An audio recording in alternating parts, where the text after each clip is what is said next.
This is for week 3, the dawn of medical science. We're going to look at Mesopotamia, Egypt, China, and India. A recap: we have actually discussed: is it acceptable to do to living animals what we would not do to ourselves?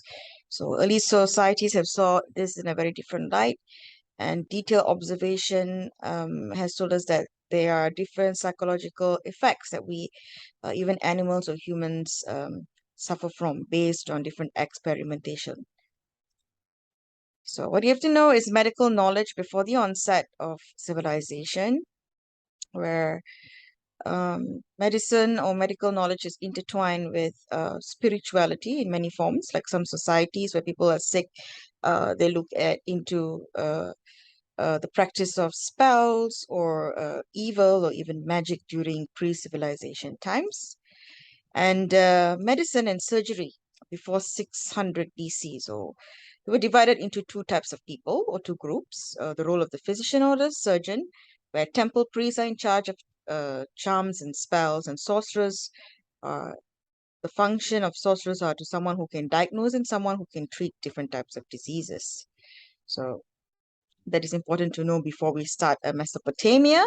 In Mesopotamia, the most important thing that you need to know is the Code of Hammurabi, where it was established in the Middle East civilization.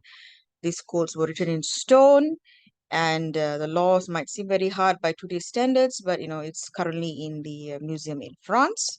And of course, the most popular or well-known would be an eye for an eye, a tooth for a tooth, where death was generally punishable. So the Code of Hammurabi is based on this type of principle, right? So Babylonian and Mesopotamian history looks at the roles of physicians and what they are in charge of doing, where physicians wrote daily reports on their patients at least twice a day.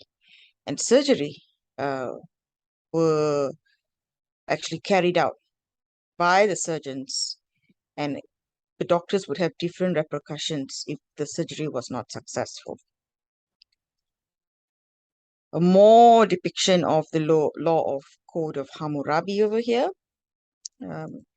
And if a person of high status actually died, then the surgeon is risk having his hand cut off. And if a slave died, then the surgeon only has to pay. So you can see the differences of social classes over here.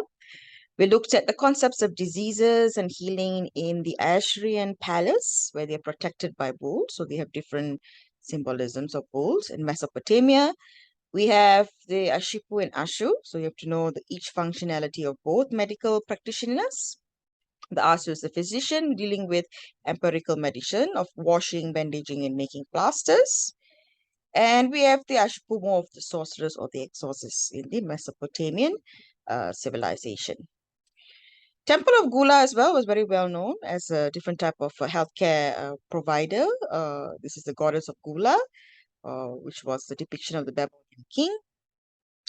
And we have other types of dental surgery such as barbers, galabu, baru, all this type, where these are clay models of the sheep liver.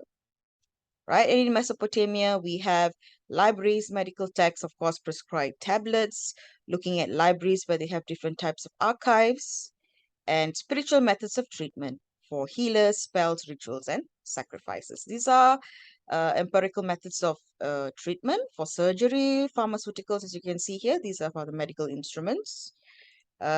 Surgery, especially cesarean section for women. This is a depiction of it. And pharmaceuticals, where more than 250 medicines or plants. That's what you have to know, especially in the civilization of Mesopotamia. Moving on to the medicine of ancient Egypt. So Egypt, of course, we have chief priests of Sekhmet, we have magicians, we have Babylonian medicine, and of course, focusing on the ancient Egyptian society, where we have from the slaves right up to the pharaohs. The importance of the Nile River, which is something that you need to comprehend, of agriculture. What is black land and red land? And why is it so prominent? What are the natural resources being offered in Egyptian civilization? We also have the inventions. Of course, we have discussed the calendar, the Nile River, the pyramids of Egypt, which is in Gaza, a bit of medicine over here, and also famous literature by Homer in the Odyssey. We also looked into the degree of specialization, the type of each physician and how they treat their patient, and the function of papyrus and hieroglyphics, very ancient Egyptian, made out of paper, papyrus. Hieroglyphics, a type of writing in Egyptians, in the Egyptian society. We have the functions of mummies and how the art of embalming, which is very important, and also gods of medicine of Egypt. So we have different types of functionalities and also roles, and natural beliefs and treatment. So, of course, we look into the general theory, looking at what the River Nile has to offer in the Egyptian society. Egyptians were also known for their type of diets or hygiene. All right, and delivery and contraception, methods that are used for abortion, contraception, and also the function and importance of breastfeeding. Of course, the Egyptian culture discussed fertility as a diagnosis because they have many gods, and also the type of medical peppery over here, which we have 3 or 4, which you can look into, and where gynecology papyrosa, so they're also looking at different type of treatments to diagnose pregnancy. Right, this is an example of the Edmund Smith papyrus, and we have different dietary deficiencies. Herbal medicines that were used in Egyptian culture. We have the cannabis, opium, myrrh, frankincense, fennel, cassia, and so on. Very much relevant even today. Surgery, the type of surgery, and different types of even treatments for cancer in the Egyptian culture. These are the surgical instruments, scissors, scalpel, been used until today. So if we look into the medicine of ancient China, of course, we have paper, gunpowder, matches, and compass, which is more well known. Ancient Chinese, looking into wheelbarrows, kites, and India ink. And of course, the desert, mountain, and coastline in the natural barriers of the north of Mongols and also ancient China's geography. The Great Wall of China plays a very important role in the China civilization.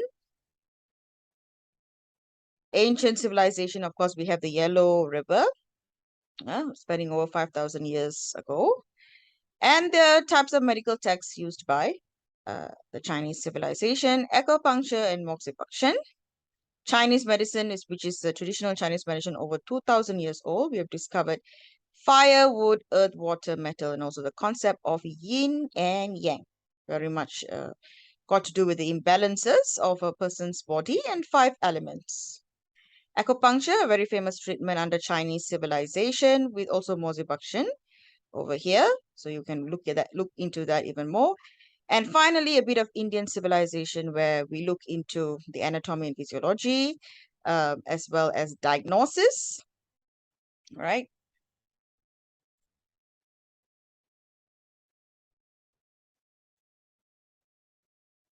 Yes. So I've skipped a few over here, no worries. You can have a look at the type of even medications done by the Chinese, the diagnosis, the examination of pulse, meditations, medications, herbs, and Qigong over here. So jumping into India, of course, we have the Iron Invaders. We have India's civilization looking at Mother Goddess over here.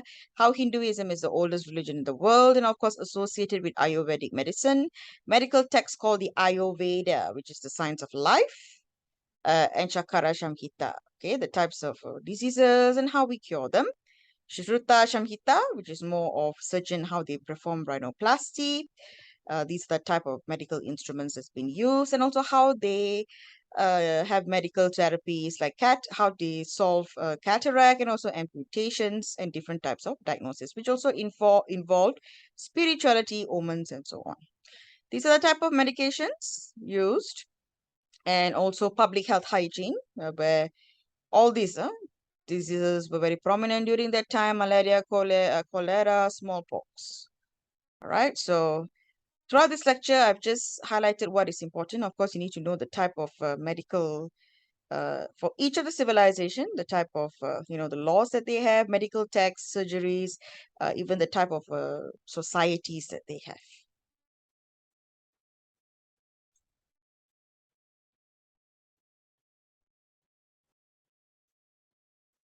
All right, for your tutorials for week 3, you have to answer 3 questions. So First question, why did people invent number systems? Was it the curiosity of the human mind, or was it the desire to improve the conditions of daily life? We have 2 quiz practices over here. Please practice writing. Discuss the concept of global village. Do you think the world is a global village? And what's the difference between civilization and culture? So we have 5 videos over here once again for you to look into, listen, and read and answer these 3 questions.